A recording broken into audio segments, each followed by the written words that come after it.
प्रणाम करती हूँ। और यहाँ पर उपस्थित जो हमारे सभी कार्य समिति के पदाधिकारी और जो सदस्य हैं और जो प्रभारी बनाए गए मंडल के अध्यक्ष हैं, आप सभी को मैं इस मंच के माध्यम से सादर प्रणाम करती हूँ। आप सभी का हार्दिक अभिनंदन करती हूँ, वंदन करती हूँ।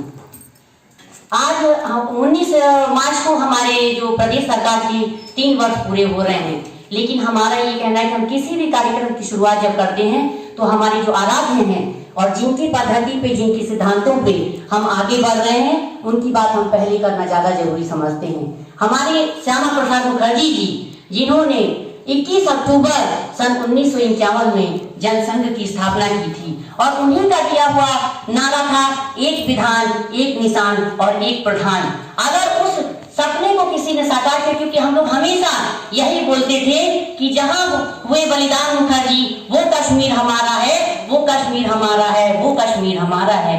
और इस पंक्तियों को अगर किसी ने चरितार्थ किया तो वो हमारे देश के प्रधानमंत्री माननीय मोदी जी हैं, जिन्होंने धारा 370 को, कश्मीर से जो हमारी परिकल्पना हुआ करती थी कि हम उस धारा को खत्म होते देखें और हमारा कश्मीर, जहां हमारे भारत के जो नियम है वो सब लागू हो सके, तो उसको अगर किसी ने हमारे तक परिकल्पना को साकार करने का काम किया तो हमारे माननीय प्रधानमंत्री जी हैं। ऐसे ही कभी हमने कल्पना की थी और हम सोचते थे कि हमारे जो अयोध्या में प्रभु रामचंद्र जी जो हमारे आराध्य हैं, उनका पवित्र मंदिर बनेगा, वो भी हमारे सपने में ही था, लेकिन उसको भी अगर किसी ने साकार करने का काम किया और टेंट से उठाकर एक भव्य मंदिर का जो निर्माण हो रहा है, वो भी कार्य हमारे माननीय प्रधानमंत्री।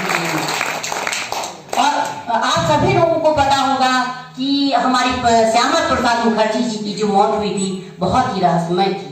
जब उनकी मौत हुई उसके बाद हमारे जो पंडित दीनदयाल उपाध्याय जी थे, जिनकी विचारधारा पे एकात्म मानववाद और अंत्योदय की परिकल्पना पे आज हमारी भारतीय जनता पार्टी की भारत सरकार और प्रदेश सरकार उन्हीं की योजनाओं पे काम कर रही है। तो उनकी जो विचारधारा को आगे बढ़ाते हुए श्रद्धेय अटल बिहारी वाजपेयी जी ने 6 अप्रैल सन 1980 को भारतीय जनता पार्टी की स्थापना की। और आज हम सभी बहुत सौभाग्यशाली हैं कि उस राजनीतिक पार्टी जो आज विश्व की सबसे बड़ी राजनीतिक पार्टी है, उसके हम सभी सदस्य हैं और उसका गौरव हम सभी को प्राप्त है कि इसके हम सदस्य हैं। और भाइयों एवं बहनों, हमारे जो राजेश भाई साहब हैं, तो इन्होंने लगभग सारी योजनाएं बता दी, लेकिन मैं उन्हीं योजनाओं को जो हमारी मातृ शक्तियों को माननीय प्रधानमंत्री जी ने समर्पित किया है, मैं कुछ कहना चाहूंगी। यत्र नार्यस्तु पूज्यन्ते रमन्ते तत्र देवता, ये मनुस्मृति में लिखा है कि जहाँ नारियों का सम्मान होता है वहाँ देवताओं का वास होता है। और ये सत्य बात है कि अगर हम बहनों को सम्मान देने का किसी ने काम किया तो माननीय प्रधानमंत्री जी हैं। उन्होंने जो आज योजनाएं, सैकड़ों योजनाएं हैं, उनमें से 51 से ज्यादा हम बहनों के लिए समर्पित हैं। बहनों एवं भाइयों, हमारी बहन के लिए या परिवार के लिए एक मकान की जरूरत होती है। मकान देने का अगर किसी ने काम किया तो वो माननीय प्रधानमंत्री जी ने प्रधानमंत्री आवास योजना के तहत दिया। उसके बाद एक बहन को जरूरत होती है कि वो खाना बनाती है, बिजली की जरूरत होती है, उस घर में बिजली देने का काम अगर प्रधान किसी ने किया तो माननीय प्रधानमंत्री जी ने सौभाग्य योजना के माध्यम से दिया, जो आज 4 करोड़ के करीब पूरे हिंदुस्तान में हम बहनों को लाभ मिला है। उस घर में अगर कोई बहन रहती है तो उसके स्वास्थ्य की अगर किसी ने चिंता की तो माननीय प्रधानमंत्री जी ने उज्ज्वला योजना के माध्यम से की।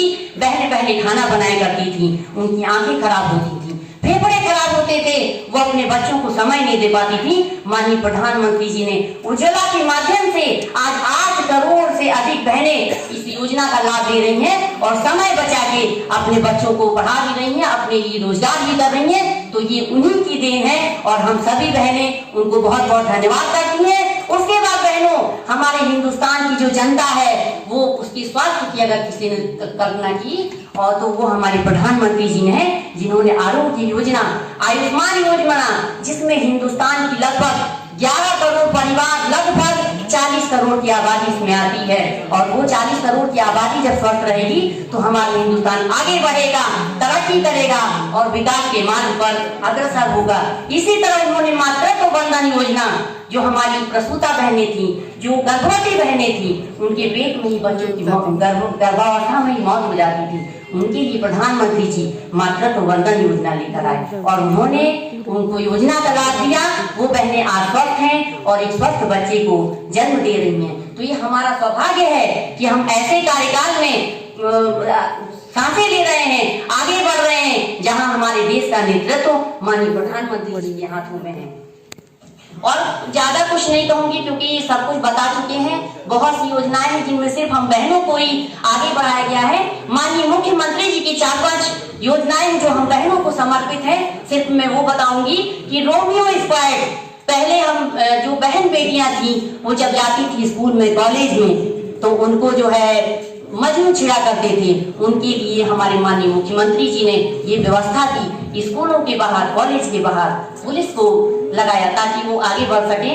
और ये हमें नेतृत्व का आदेश प्राप्त हुआ क्योंकि बहुत से वक्ता हैं बोलने वाले, तो मैं सिर्फ यही कहूंगी कि अंत में मैं यही कहना चाहूंगी हम सभी बहुत सौभाग्यशाली हैं कि हमें माननीय प्रधानमंत्री जी के नेतृत्व काल में कार्य करने का मौका मिला, जिनकी रगों में सिर्फ राष्ट्रवाद का खून दौड़ता है, जो कहा करते हैं कि सौगंध मुझे इस मिट्टी की, ये देश नहीं झुकने दूंगा, ये देश नहीं रुकने दूंगा, ये देश नहीं झुकने दूंगा। ऐसी विचारधारा रखने वाले माननीय प्रधानमंत्री जी को हम सभी बहनों की तरफ से कोटि कोटि वंदन है, प्रणाम है। और इन्हीं विचारधारा के साथ मैं अपनी वाणी को, सभी शीर्ष नेतृत्व को, आप सभी को प्रणाम करते हुए अपनी वाणी को विराम देती हूँ। जय हिंद, जय भारत।